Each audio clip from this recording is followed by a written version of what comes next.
All right, and top leaders of the world have descended on a luxury mountain lodge nestled in the foothills of the Canadian Rockies for the G7 summit. Now, the meeting takes place amid growing tensions in West Asia and Ukraine, as well as global economic turmoil.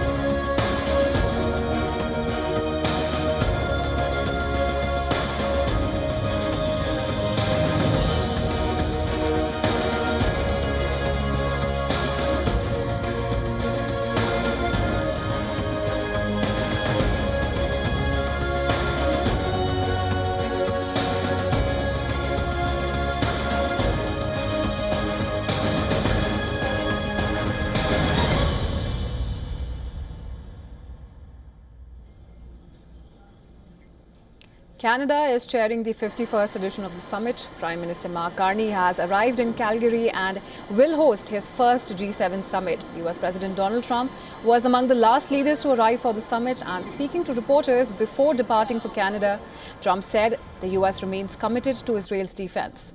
However, he did not say whether he had urged Israel to halt its strikes on Iran.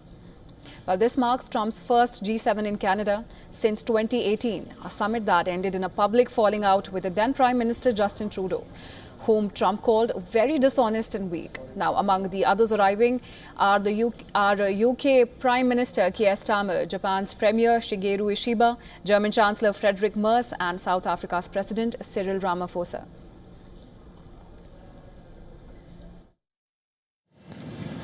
Australia has a do not travel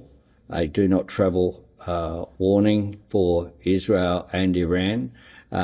Australia, of course, I've expressed before our concern about Iran gaining the capacity of nuclear weapons as something that is a threat to security in the region.